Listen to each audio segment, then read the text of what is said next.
Still can't believe how cold it is here in Zone 5. I'm trying to be better about embracing the weather here in Iowa and not being such a negative Nelly about it. When you've lived in the South and then you move north after several years, it's still a shock, no matter how many years you lived in the North prior to living in the South. What I can always rely on, though, is my warm tea to warm my insides. So just a couple days ago, I saw somebody I followed on Instagram share that, what was it called? Fast growing trees, quick growing trees. I can't remember. I'm going to put the link right here in this video, but I'm also going to have this linked below. And I believe if you use the link that I have in the description below, you can get an extra 20% off, not on the BOGO items, but on any of the other sale items. I believe that 20% discount code will stack. And so anyways, this website, I saw it and I thought, well, what in the world? I've been trying to find some really good blueberry bushes because the ones I've gotten, like I tried some from Menards, which I knew was a risk, but they were a great price, obviously, because they weren't a great quality. I tried some other ones that I got here local, but I think I got them so late in the season that they just didn't really get established before winter. And I do think, actually, let me show y'all. So if you look at the base of this one, you can see the green, and the green is typically a good sign that there's still life in this branch. I know some people, there's green over here as well, if the camera will focus. Some people will say on like trees or fruit trees specifically, and other perennial fruiting items, that if you take your nail and you like scratch the bottom of the plant, which I'm really nervous to do because I don't want to hurt it because it's so puny. If it's green, then it's still alive. So whereas, ooh, a horsefly scared the life out of me. I thought it was coming for me. You can see here, this one's actually been stepped on, probably by the dogs. We need better safeguards to protect these things, but there is actually, do you see that? There's a little green down at that base. So I'm leery. I don't want to pull them out. I love you, buddy, but get out of my garden. Go. I don't want to pull them out. He's like, no, Mom, you're here to love me. Come here. I love you over here, huh?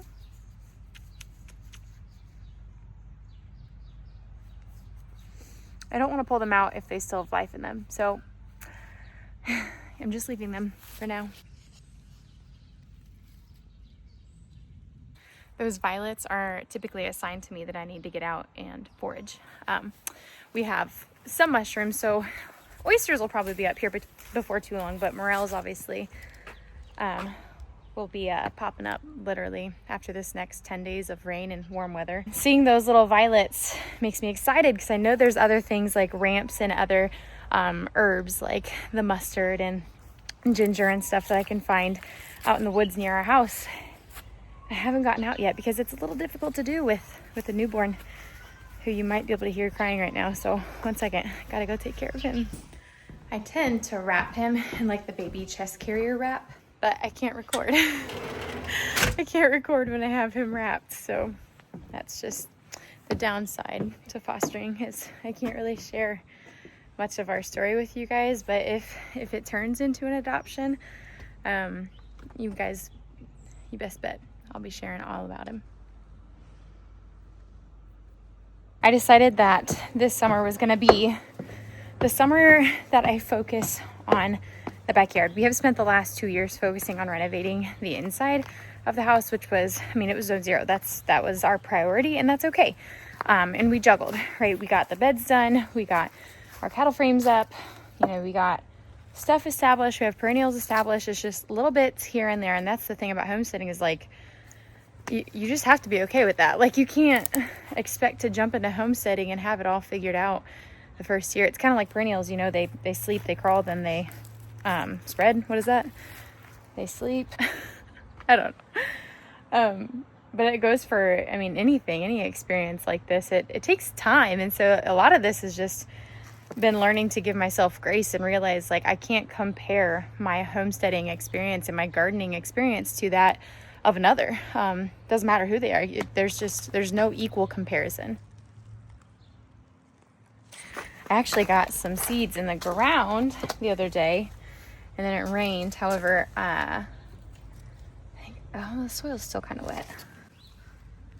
If you stick your finger knuckle deep and it comes out dirty, you can feel that it's wet. The soil's usually pretty good, but with the heat today, this is pretty dry here on top. You can see it's like crumbly. This was all fresh mulch from our compost center. Praise God, we live somewhere where we can get soil for free. Now, it's not always the best soil, but it can be amended. And it's the only reason that we were able to do raised beds, because we just simply could not have afforded, here's, doing a suburban garden, we don't have property to go get soil from. So we couldn't afford it to buy all of this filler soil. But yeah, I did get some winter peas and some snow peas sowed in this bed. I've got my whole garden planned out. And so it's kind of fun because I just refer to it when I get the urge to go plant something. I'm like, okay, it's got to be that time. I can go plant something now, right? And that was kind of what happened with the snow peas and the sugar snap peas. I was like, oh yeah, I can get these out right now. My onions, they're actually going to be going all the way down this strip right here. I kind of want to get them in because it's supposed to rain tomorrow for like the next 10 days.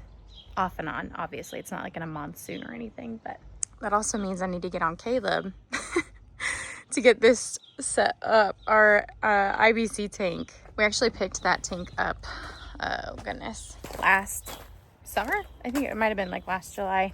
I knew that I wanted to get one, but we weren't in a place of getting it like established, just with time and efforts and money. And we found one for $50. It is food grade. It's just an intermediate bulk container, an IBC tank. And the purpose, obviously, you can see, or you can assume because it's elevated, is to collect rainwater and then use that for the garden. And then we were really hoping to get our chicken coop built and then our rabbit hutch built this spring, but I think we're going to use that money somewhere else. My ministry, which that's a whole different conversation. And so that might have to wait another year too, and that's okay. It's all just a slow growing process, just like anything is. But I need Caleb to finish the water catchment system here. He's got it all set up.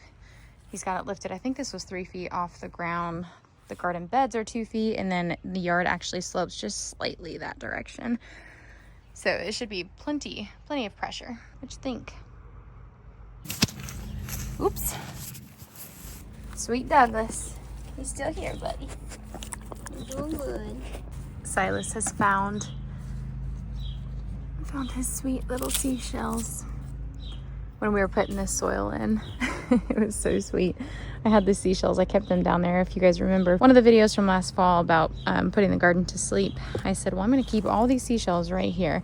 And I did. And so when we got the soil all the way up over here, he was like, oh, it's time to plant my seashells. And so he has planted them all over. I think he's planting them in the corners. Yeah. This one literally looks like it's planted. That is so funny. I love the mind of children. I think it's just so beautiful, the world that they live in. I just realized I got distracted and I didn't actually tell you guys what my plans were with that fast growing trees, quick growing trees website that I told you about, which if you're seeing this video and the sale is still going, I'm not sure how long that sale is. Maybe I'll include that in the description as well. Go check it out. You guys need to go get some plants because these were ridiculous prices in a good way. For the plants that I've been looking for and I didn't want to pay an arm and a leg for. So the blueberries, I got 2 more blueberry bushes that are more hardy. The ones that I did have over here were to zone 5. I think they were zone 5 to 9, which we are in zone 5. However, northern Iowa, which is literally only an hour and a half north of us, is already in zone 4. And so they say when you're buying, I think it's fruit trees or like shrubs or like raspberries, blueberries and stuff, that you're supposed to consider it for the next growing zone above you, like the colder one. So I should be considering for zone 4 technically. And I kind of did that. I think the ones I got were actually zone 2 through 7. I could be wrong. I need to look that up. So I did get 2 more blueberry bushes. They are only going to get, I think, 4 to 6 feet tall and then 4 to 6 feet wide as well, which is kind of what I was looking for in that space. I'll probably have to extend this a little bit. we'll see. And then if any of those little blueberry bushes make it, it'll be a couple years before they're actually fruiting, you know, fully, maturely. I'll probably move them over to the tea garden, the unestablished tea garden, thanks to the dogs. They like to run underneath the deck there. So that's on our to-do list too, is to get some lattice put up and then probably get like a little cottage fence put up there instead. So the other thing that I got, which I'm really excited for and still trying to figure out where the heck I'm gonna put them, are dwarf peach trees. I, as a little girl, had a peach tree in our backyard. Now, it was our neighbor's peach tree. It was our neighbor's peach tree, but we never knew. I mean, as a kid, I don't recall even what this neighbor looked like, but it was right on the fence line. And so we would just run over there and eat the peaches and try to find good ones on the ground that didn't have wasps or bugs and stuff in them. And there was plenty, you know, there's plenty to go around. This guy didn't harvest them. The tree was just there. However, I think it had to have been like middle school. The new neighbor moved in. Got grass on my lens. There we go. And he was a mean man. He's still a mean man. I like to try to love everybody, but man, he's been a tough cookie to love. So I grew up with peaches, but obviously living in Iowa, peaches are not a thing, especially after you live in South Carolina. It's hard to beat.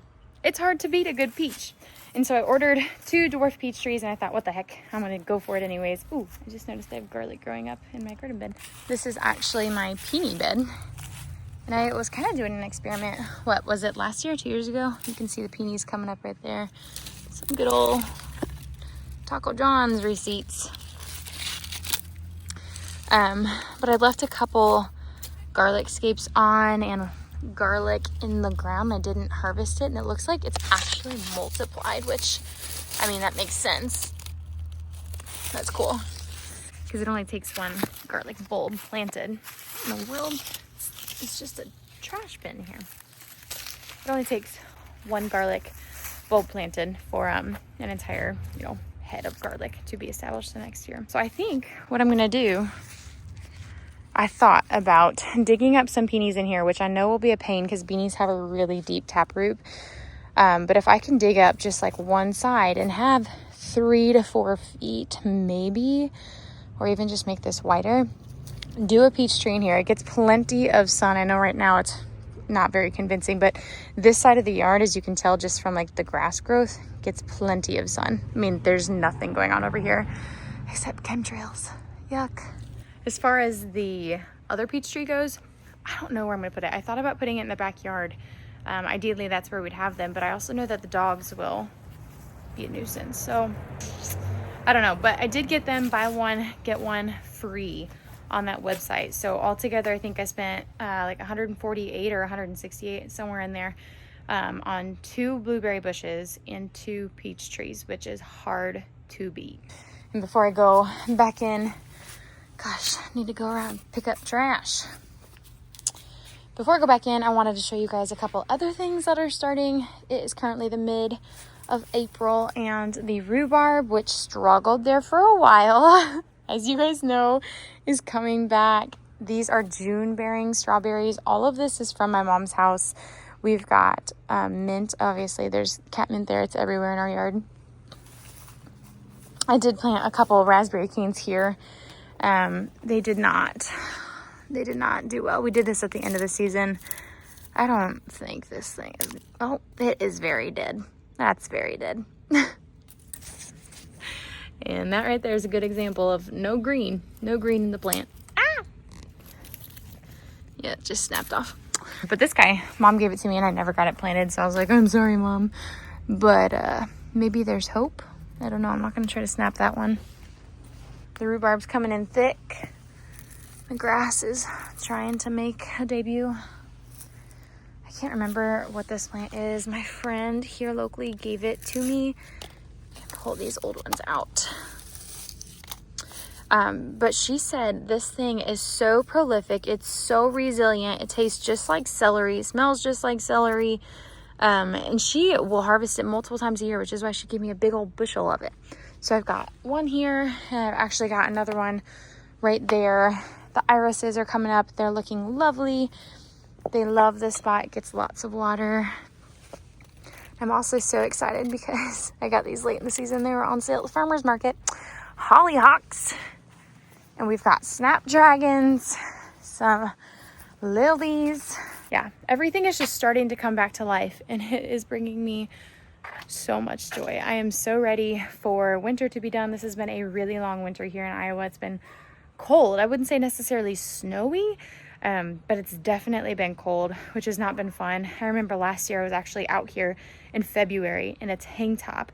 Actually, it was 2 years ago, redoing all of this in a tank top, and people walked by and they were like, what in the world? And I was like, well, if you're working, it's warm enough. So just like anything, homesteading, this whole experience, mothering, everything, it's such a slow moving thing, and somehow time flies by, but everything develops so slowly. And if you're getting to this part of the video, one, thank you for watching the whole thing, but two, I hope that you feel blessed by this video too, and just realize that I'm just another regular person sharing our journey and our story, hoping that it encourages at least one person. And I just hope you feel encouraged and motivated to get out there and steward what God has given you, because it's not an accident that you have the property, you have the land, you live where you do, you have the community that you have.